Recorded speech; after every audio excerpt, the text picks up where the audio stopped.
the 15th day of the preparation for our total consecration to Jesus through Mary. Now, if the councils, the fathers, that is the fathers of the church, and experience even show us that the best means of remedying the irregularities of Christians is by making them call to mind the obligations of their baptism. So he's continuing what he started yesterday. If that's the greatest means, helping Christians remember the obligations of their baptism and persuading them to renew now the vows they made then, does it not stand to reason that we shall do it in a more perfect manner by this devotion and consecration of ourselves to our Lord through His Holy Mother? I say in a perfect manner, because in thus consecrating ourselves to Him, we make use of the most perfect of all means, namely, the Blessed Virgin. No one can object to this devotion as either a new or an indifferent one. It is not new, because the councils, the fathers, and many authors, both ancient and modern, speak of this consecration to our Lord in renewing the vows and promises of baptism as of a thing anciently practiced, and which they counsel to all Christians. Neither is it a matter of indifference, because the principal source of all disorders, and consequently of the eternal perdition of Christians, comes from their forgetfulness and indifference about this practice. But some may object that this devotion, in making us give to our Lord by Our Lady's hands the value of all our good works, prayers, mortifications, and alms, puts us into a state of incapacity for helping the souls of our parents, friends, and benefactors. I answer them as follows. 1, that it is not credible that our parents, friends, and benefactors should suffer any damage from the fact that our being devoted and consecrated without exception to the service of our Lord and His Holy Mother.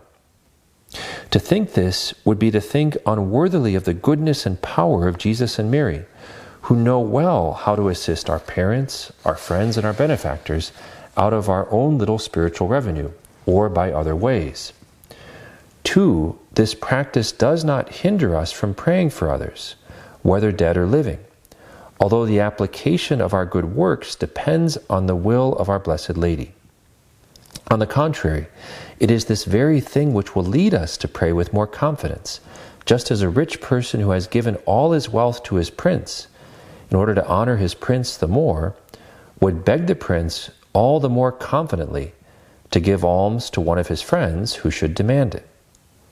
It would even be conferring a fresh favor on the prince and giving him a fresh pleasure, to give him an occasion of testifying his gratitude towards a person who stripped himself to clothe him and who impoverished himself to honor him. We must say the same of our Blessed Lord and of Our Lady. They will never let themselves be overcome in gratitude. Someone perhaps may say, if I give our Blessed Lady all the value of my actions to apply it to whom she wills, I shall have to suffer, perhaps, a long time in purgatory. This objection, which comes from self-love and ignorance of the generosity of God and His Holy Mother, demolishes itself. A fervent and generous soul who prizes the interests of God more than his own, who gives God all he has without reserve, so that he can do nothing more, who breathes only the glory and reign of Jesus Christ by His Holy Mother, and who makes an entire sacrifice of himself to bring it about, will this generous and liberal soul, I say, be more punished in the other world because it has been more liberal and more disinterested than others? Far indeed will that be from the truth. It is towards that soul, as we shall see in conclusion, that our Lord and His Holy Mother are most liberal in this world and in the other, in the orders of nature, grace, and glory. But we must now, as briefly as we can, run over the motives which ought to recommend the devotion to us, the marvelous effects it produces in the souls of the faithful, and its practices. And so we'll look at today the very first motive, just a couple of paragraphs. So what's the motive? What's the reason to consecrate ourselves to Jesus through Mary? The first motive, which shows us the excellence of this consecration of ourselves by the hands of Mary. If we can conceive on earth no employment more lofty than the service of God, If the least servant of God is richer, more powerful, and more noble than all the kings and emperors of the earth, unless they also are the servants of God, what must be the riches, the power, and the dignity of the faithful and perfect servant of God, who is devoted to his service entirely without reserve, to the utmost extent that is possible.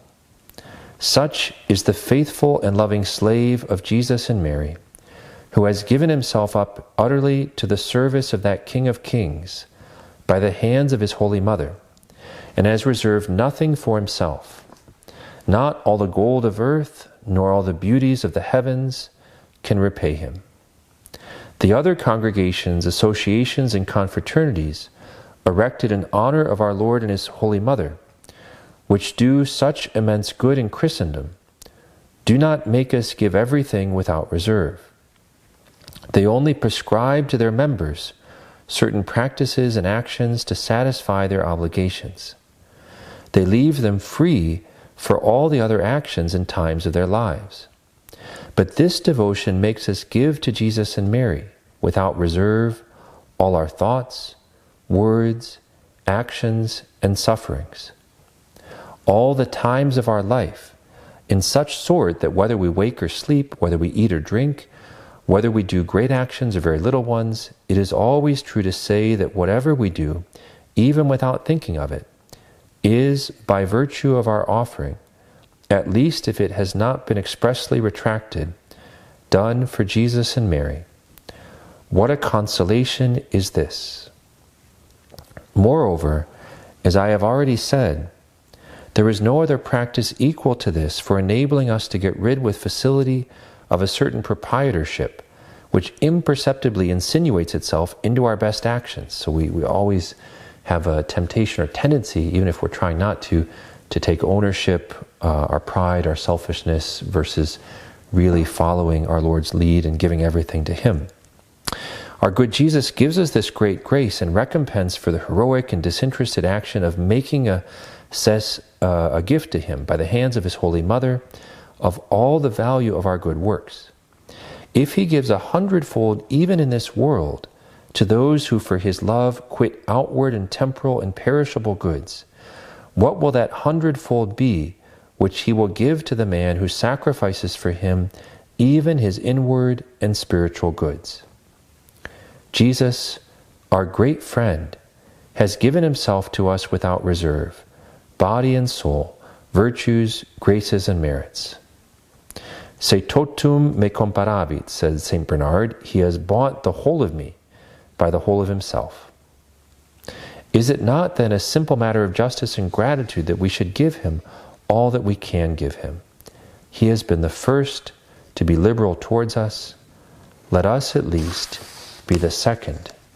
And then, in life and death, and throughout all eternity, we shall find Him still more liberal. Cum liberari liberaris erit. And so, God bless all of you. I wish you a very blessed Sunday. May you already be living with Our Lady, trying to live with Our Lady all throughout your day. And I'll look forward to seeing you tomorrow for the Holy Rosary and as we continue our preparation for the total consecration to Jesus through Mary.